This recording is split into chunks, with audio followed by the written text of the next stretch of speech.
I want to share with you 12 super tips that I have learned over the years. I've spent 20 plus years in tech with a variety of companies and agencies, and I've learned the following. Okay, are you ready? Let's go. So first, no matter how stuck you may feel at your current job, there is always a light in the end of the tunnel. Now let me explain all this. First, re-evaluate your skill set. And you can start by creating a list of every skill you have, even if you don't think it's important for a job. You might have skills you use at home or your personal life that you haven't yet considered applying to the workplace. Address any unhelpful fear.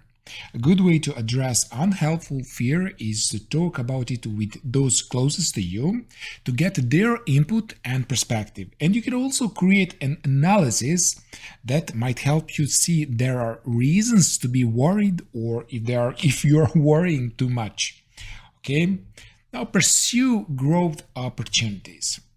It's not a bad thing to feel comfortable at your job or within a company. But the same routine may result in missed opportunities to develop your abilities or advice within your company. Challenging yourself to grow your career can help.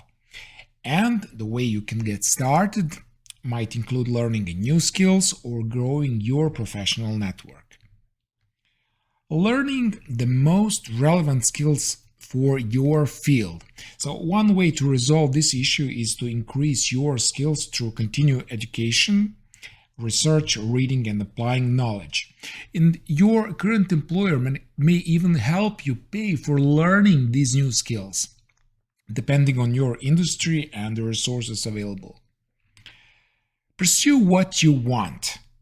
So the common belief is that you only deserve a better job if you've spent a right amount of time in an entry-level position, and you may feel stuck if you want to move on. But if you believe you haven't yet proven yourself by working in an entry-level position for long enough, it might be a problem. However, as long as you are qualified for a different position and it's interesting to you, you can consider applying. Now, broaden your skill set. You might find yourself in a role with an extremely specific set of skills and knowledge, and while you are a good fit for that position, there aren't many others that are similar. So people in this situation may feel stuck because they cannot identify which skills will transfer to a new job. In this situation, you could learn new skills to enhance what you have to offer your employer. Okay, let's continue. Always ask the hard questions in a job interview. So how company can help you to grow, do more, become more. So if you grow, the company will grow, and so on. So what's the training period? What is the culture like in your company? What has this position opened up anyway? Remember, you are interviewing the company just as much as they are interviewing you. Let's continue. What if you don't like your current job? So instead of complaining, do something. Work on your resume. Send over 1 to 2 applications a night. Buy a course. Acquire new in-demand skills. You are the only person responsible for where you are at in life, and you have power to change it. Applying for a job is time-consuming. It's difficult. It can be demotivating, but allowing yourself to feel those negative feelings about that process, the right opportunity will present itself, but keep going. Be professional and polite to everyone. This is the major rule, even if they are the biggest jerks. And why? Because you could be standing next to the person who will open some of the biggest doors you will ever walk through. Learn to recognize the signs of burnout or increased stress with yourself.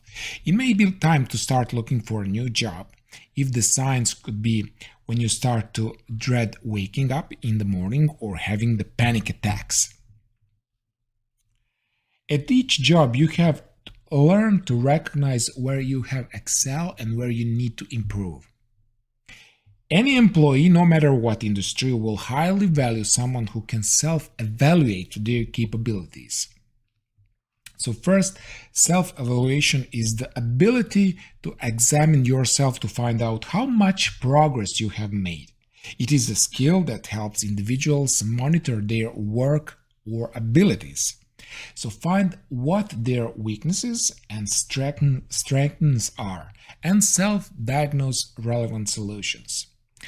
Second one, the purpose of self-assessment is to help the individuals know the extent of his abilities and to improve upon them without the need for a performance appraisal. It involves use of different types of questions. And in the description of this video, I have attached an employee self-evaluation form template in PDF you can download and you can use for self-evaluation. It's a very powerful document, so go ahead and download that. Next one, learn to say, I don't know how to do that. It's very powerful, you believe me or not. But I can learn or research it. And why is it so powerful? No one knows everything, and the worst thing you can do is to put yourself in the boiling water due to overestimating or lying about your abilities or skills.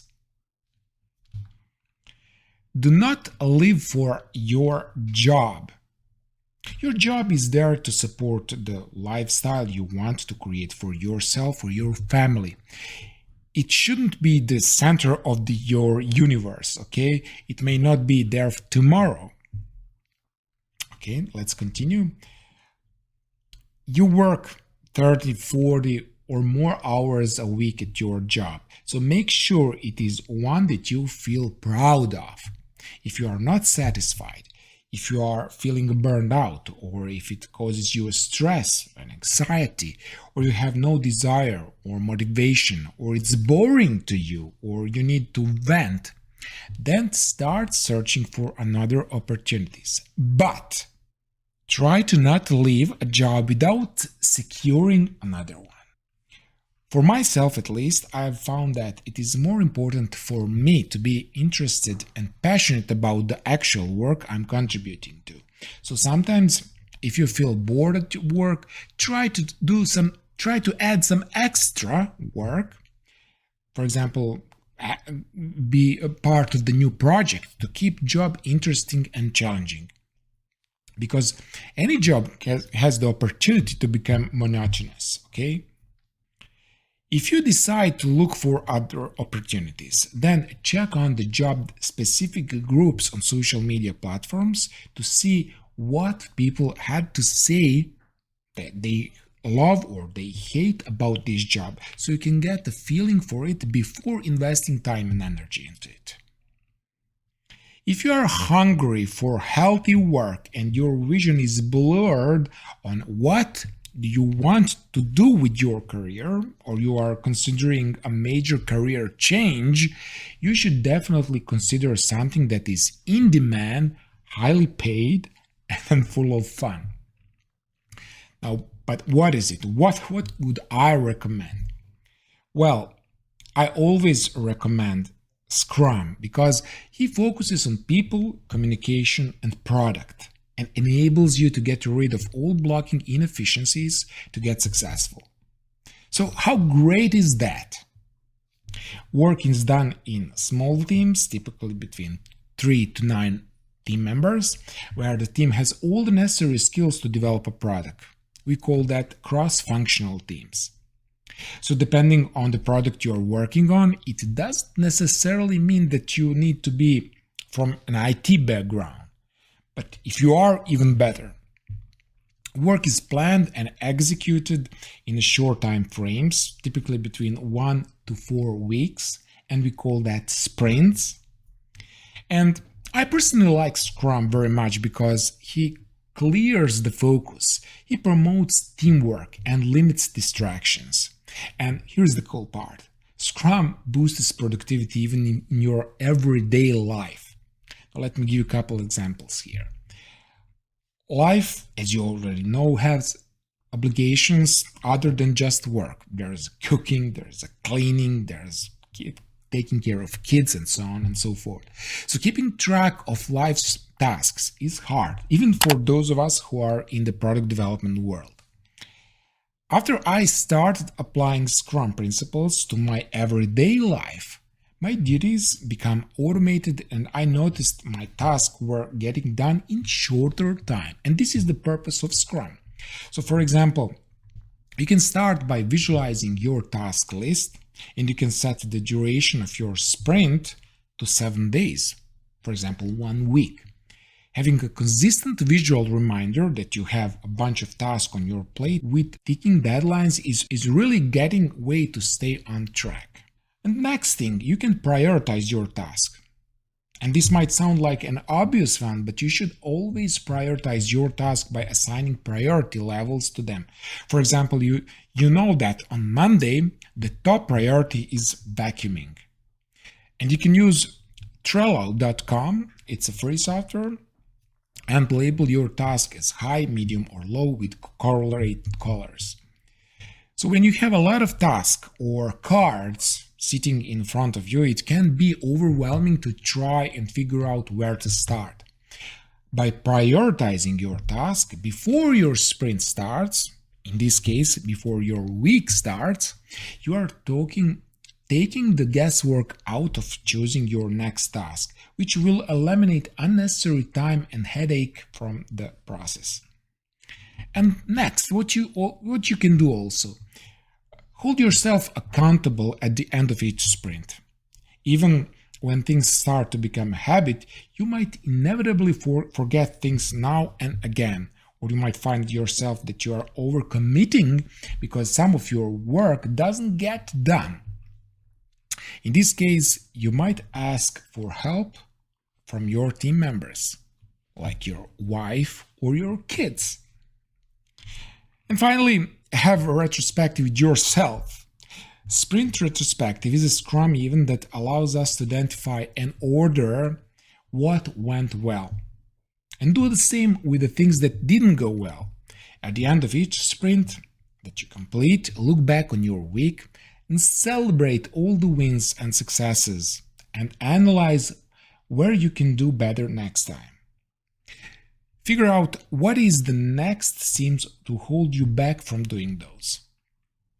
Okay, so as you can see, the Scrum approach will usually results in many other benefits by improving your performance on your current work, helping improving your skills and capabilities, improving your soft skills and your personal life. But if you represent a company, you should know that Scrum will help you stay competitive in the market in today's world. Okay? Now, go ahead and download your self-evaluation form template, fill it up, and if you're interested in know how and where to learn more about Scrum, check the first link in description. Thank you for watching.